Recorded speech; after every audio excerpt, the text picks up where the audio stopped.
أعوذ بالله من الشيطان الرجيم. بسم الله الرحمن الرحيم. ولكل أمة جعلنا منسكا ليذكروا اسم الله على ما رزقهم من بهيمة الأنعام فإلهكم إله واحد فله أسلموا وبشر المخبتين. وصلی اللہ علی النبی الکریم. سورہ الحج آیت نمبر 34. وَلِكُلِّ أُمَّةٍ جَعَلْنَا مَنْسَكًا. ہر گروہ کے لیے ہم نے بنائی ہے قربان گاہ، یعنی ہر امت قربانی کرتی آ رہی ہے ان کی جو بھی صورت ہم نے بنائی. سیدنا ابن عباس رضی اللہ تعالی عنہما کا فرمان مبارک ہے کہ منسکن کا معنی عیدن، کہ ہم نے عید بنائی ہے. تو حضرت اکرمہ فرماتے ہیں یعنی ذبحن، وہ عید بھی ذبح کرنے کے لیے ہے. ہر ایک کے لیے ہم نے کوئی نہ کوئی قربان گاہ بنائی ہے تاکہ وہ اللہ کا نام ان پر پڑھے. من بہیمۃ الانعام، پالتو جانوروں پر، پالتو بھی ہوں اور چار ٹانگوں والے بھی ہوں. اسی لیے مرغی اگرچہ پالتو ہے لیکن دو ٹانگیں ہیں اس کی، تو اس کی قربانی نہیں ہوگی کیونکہ قرآن کی شرط پر پوری نہیں ہے. اور ہرن، یہ چار ٹانگیں تو اس کی ہیں لیکن یہ پالتو نہیں ہے، اس لیے اس کی بھی قربانی نہیں کرنی کہ یہ وحشی جانوروں میں ہے. اگر اس کو گھر میں پالتو بنا بھی لیا جائے تو یہ پالتو نہیں رہتی، پھر بھی یہ وحشی گنی جائے گی کیونکہ اس کی فطرت تو ختم نہیں ہوئی. یہ ایک آدھ کے جو ہے پالتو بن جانے سے پوری جنس پالتو نہیں ہوتی.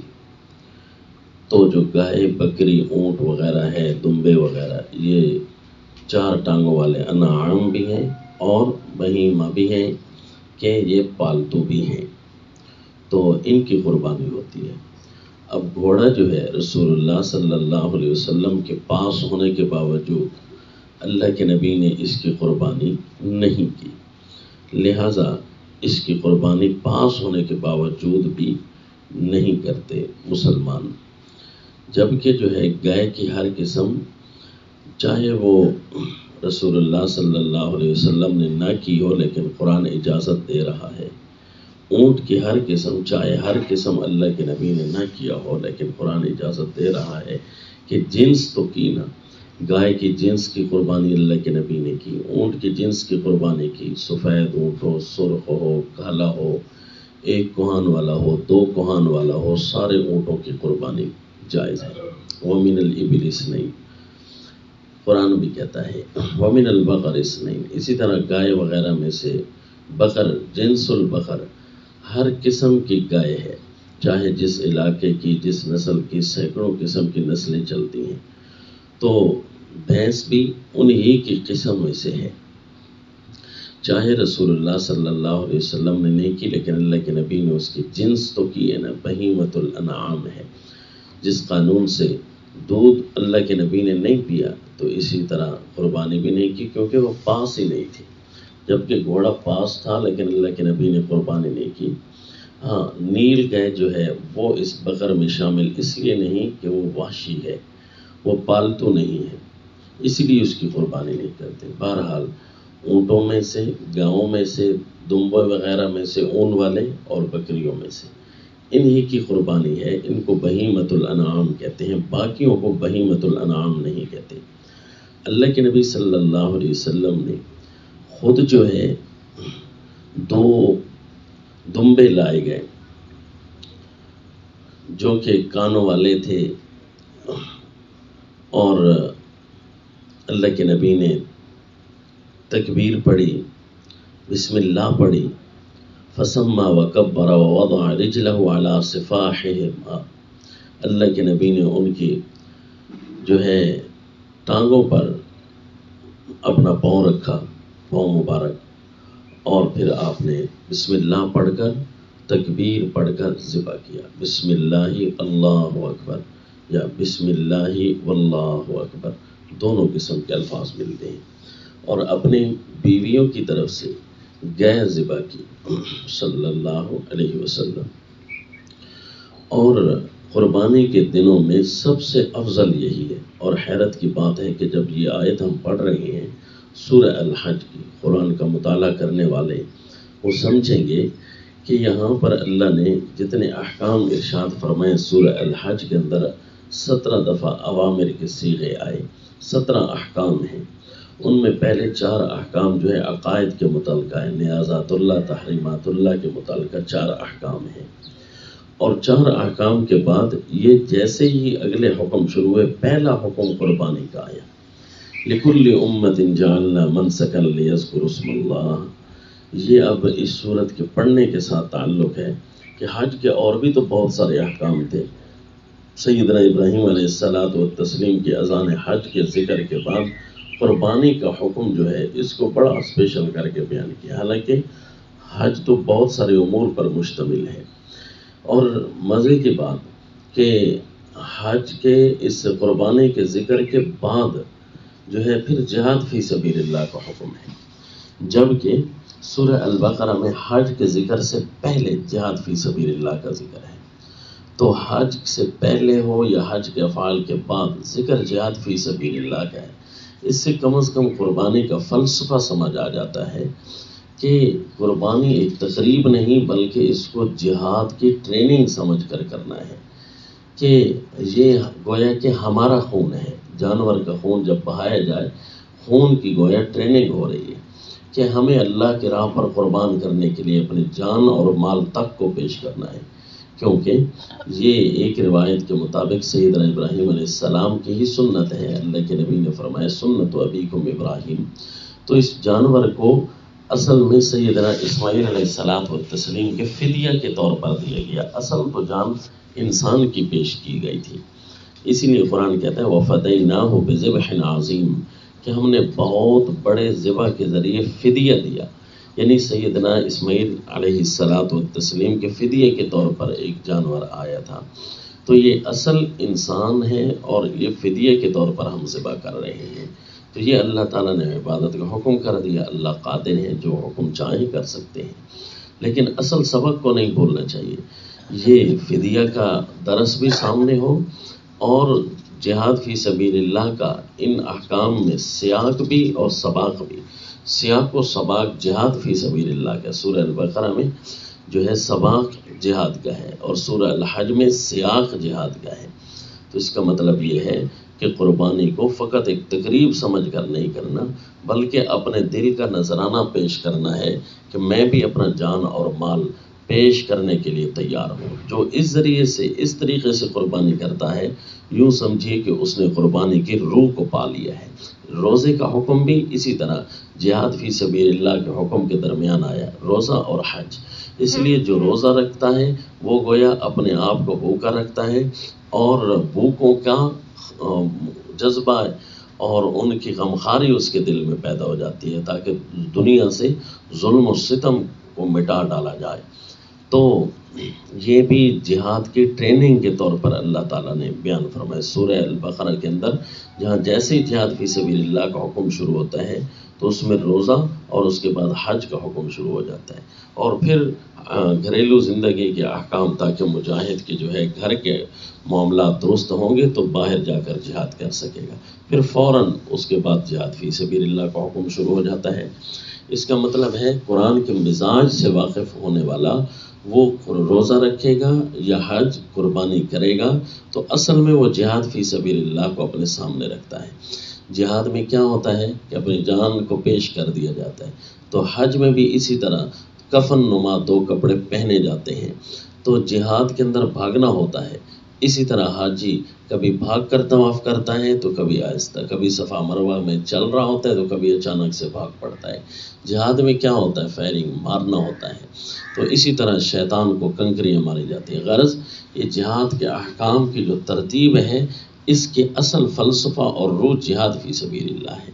تو اسی طرح قربانی کو انسان کے فدیے کے طور پر سمجھنا ہے۔ پھر جب قربانی کرتا ہے تو اس کے ایک ایک بال کے بدلے میں اللہ نیکیاں دے دیتے ہیں۔ اس لیے قربانی سب سے افضل عمل ہے یوم النحر کا۔ قربانی کرنی چاہیے، قربانی سے پیچھے نہیں ہٹنا چاہیے، کیونکہ اللہ کا امر موجود ہے فَلَهُ أَسْلِمُوا، کہ جب اللہ نے تمہیں قربانی کا حکم دیا ہے تو پھر اللہ ہی کے تابع ہو جاؤ اس حکم میں، کیونکہ الہ تمہارا ایک اللہ ہے۔ اللہ کے نام پر ہی ذبح کر سکتے ہو، اس کے علاوہ کسی کے نام پہ ذبح کرنے کی اجازت نہیں۔ اور پھر تفسیر پڑھنے والے اس لفظ کی چاشنی سے واقف ہوں گے کہ بشر المخبتین کا لفظ یہاں ہے کہ عاجزی کرنے والوں کو خوشخبری سنا دو۔ یہ مخبت کا درجہ وہ پا جاتا ہے جس کے اندر چند صفات جمع ہوتی ہیں۔ صحابہ اکرام مفسرین کی تفاسیر میں ہے۔ مخبت کس سے کہتے ہیں؟ المطمئنین، المتواضعین، الوجلین، یعنی جو مطمئن ہوتے ہیں، جو عاجزی کرنے والے ہوتے ہیں، جو دل ہی دل میں اللہ سے ڈرنے والے ہوتے ہیں۔ حتیٰ کہ یوں بھی فرمایا الذین لا یظلمون، وہ ظلم کسی پر نہیں کرتے، وَإِذَا ظُلِمُوا، جب ان پر کوئی ظلم کرتا ہے لم ينتصروا، بدلہ تک نہیں لیتے۔ یعنی یہ صفت جس کے اندر پیدا ہو جاتی ہے تو وہ ایک کمال درجے کا مجاہد ہی ہوتا ہے جس کے اندر یہ صفات ہوتی ہیں۔ پھر ان کے اللہ تعالیٰ نے آگے تعریف چند الفاظ میں، 4 الفاظ میں بیان کی۔ الذین اذا ذکر اللہ، اللہ کا حکم جب بھی سنتے ہیں وجلت قلوبہم، نمبر 1 ان کے دل ڈر جاتے ہیں۔ پھر اللہ کے احکام کے پہنچانے میں کوئی بھی تکلیف آ جائے ڈٹ جاتے ہیں۔ والصابرین علی ما اصابہم، اس راستے میں جو بھی تکلیف پہنچی ڈٹ جاتی ہے، یہ مخبت بنتا ہے۔ تو یہ مجاہد ہی ہو سکتا ہے۔ پھر ان کی عبادات ہر قسم کی کامل ہوتی ہیں، بدنی یا مالی۔ پھر اس کے لیے لفظ فرمائے والمقیم الصلاۃ ومما رزقناہم ينفقون، نمازوں کو قائم کرنے والے جو رزق دیا اس سے خرچ کرتے ہیں، یعنی ان کے عبادات بدنیہ اور عبادات مالیہ میں کمال ہوتا ہے۔ یہ 4 صفتیں ایک مجاہد کے اندر ہی ہو سکتی ہیں۔ تو قربانی کرنے والا ان فلسفوں کو یاد رکھ کر قربانی کرے تو یوں سمجھیے مزاج قرآن کے مطابق اس نے قربانی کی، اور اللہ بھی فرما رہی ہیں اس کے آخر میں کہ لن ینال اللہ لحومها ولا دماؤها ولکن ینالہ التقوی منکم، ان قربانیوں کا گوشت اور خون مجھے نہیں پہنچے گا، بلکہ ان کے اندر جو تمہارا تقوی ہے وہ مجھ تک پہنچے گا۔ یہ تم خود کھا جاؤ، خود بھی کھاؤ، فکلوا منها واطعموا القانع والمعتر، خود بھی کھاؤ، اس میں سے تنگ دست کو بھی کھلاؤ، بے قرار کو بھی کھلاؤ، مجبور کو بھی کھلاؤ، غریبوں کو بھی کھلاؤ، خود بھی کھاؤ، یہ منع نہیں ہے۔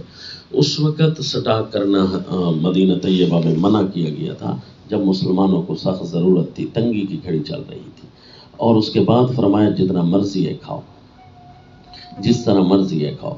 اب بھی اسی طرح احکام ہے، جب دیکھیں کہ علاقوں میں تنگ دستی ہے تو سٹاک کرنا منع ہوتا ہے، 3 دن صرف کھا سکتے ہیں، اور اگر دیکھیں کہ تنگ دستی علاقوں میں نہیں ہے تو پھر اس کو بے شک آپ اپنے پاس رکھ سکتے ہیں، 3 دن سے زائد بھی اس کو کھا سکتے ہیں۔